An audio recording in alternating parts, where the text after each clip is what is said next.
So what if a war wasn't just about geopolitics, but about prophecy? Today, we're diving into some pretty explosive reports coming from inside the US military. Reports that claim some commanders are telling their troops the current conflict in Iran is actually the beginning of the end times. And this isn't just hearsay. Get this, that's a direct quote from a formal complaint filed by a U.S. service member. It alleges that a commander told their troops the president was, quote, anointed by Jesus to light the signal fire in Iran to cause Armageddon. The report even mentions the commander had a big grin on his face when he said it. This is the central and frankly shocking claim we're looking at today. Now, this wasn't said in some kind of vacuum. All of this rhetoric really exploded right after a joint U.S.-Israel strike killed Iran's supreme leader. That, of course, triggered retaliatory attacks, led to American casualties, and just skyrocketed tensions across the entire region.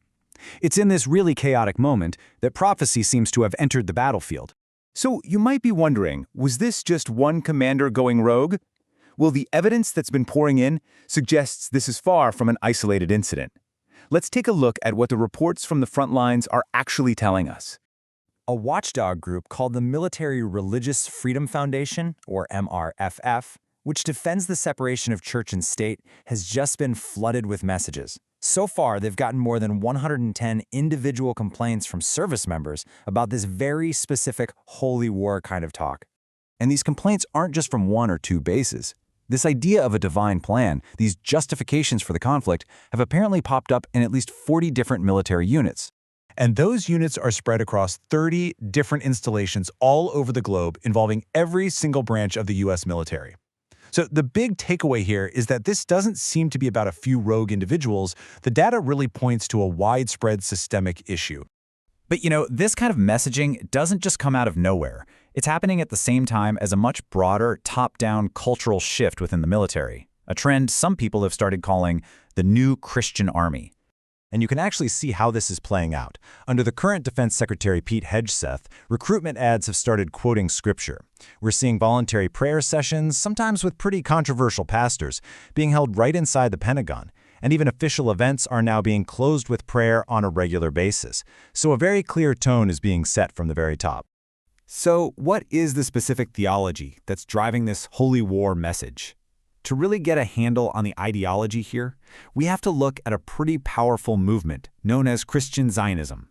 Okay, so at its core, Christian Zionism is a belief, really popular in some evangelical circles, that the modern state of Israel is a direct fulfillment of biblical prophecy. From this perspective, all the conflict and expansion in the region, it isn't just politics. It's seen as a necessary step on the path to Armageddon and the second coming of Jesus. And listen, this is far from a fringe idea.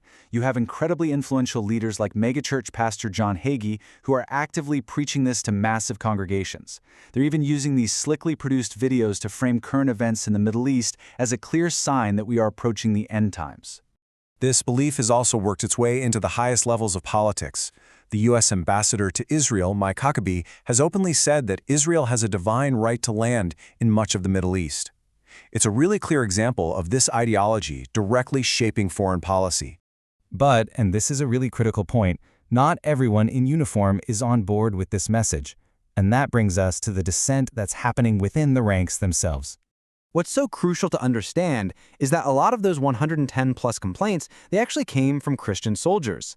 They reported feeling deeply uncomfortable, arguing that framing the conflict as some kind of holy war was not only wrong, but was actively damaging their unit's morale and cohesion. So what you have is this fundamental conflict. From the top down, you've got some commanders pushing a narrative of a holy war, a divine plan. But from the ground up, you have soldiers, Christians and non-Christians alike, pushing back. They're insisting this is not a crusade and that it's hurting their ability to work together as a team. So why is it so hard for these soldiers to just object? Well, Mikey Weinstein, the president of the MRFF, points out the extreme power imbalance. In the military's rigid chain of command, telling your superior officer to stop proselytizing could easily be seen as insubordination, and that's a felony. Meanwhile, other major Christian leaders are sending a completely different message. Pope Leo weighed in recently expressing deep concern and really emphasizing peace, stating pretty unequivocally that violence is never the right choice. This deep division, both inside and outside the military, leaves us with a profoundly uncertain future. And it raises this huge looming question. of where this is all going to lead. And what adds to all this anxiety is the fact that nobody seems to know how long this conflict is going to last. The administration's own predictions for the war have ranged from just a few days all the way to far longer than that. When the official timeline is such a mystery, you can see how a prophetic one might start to take hold. In response to all this, the MRFF has taken formal action. They've sent a letter directly to the Department of Defense, demanding the prosecution of any commander who promoted, and I'm quoting the Foundation's own blunt words here, their blood-soaked Christian nationalist wet dreams. Which leaves us with the final, provocative question at the very heart of this entire story. When military leaders are reportedly telling their troops that this war is a prelude to the return of Jesus, we have to ask, are we actually heading towards Armageddon? Or is this a dangerous blurring of faith and foreign policy, with consequences we can't even begin to predict?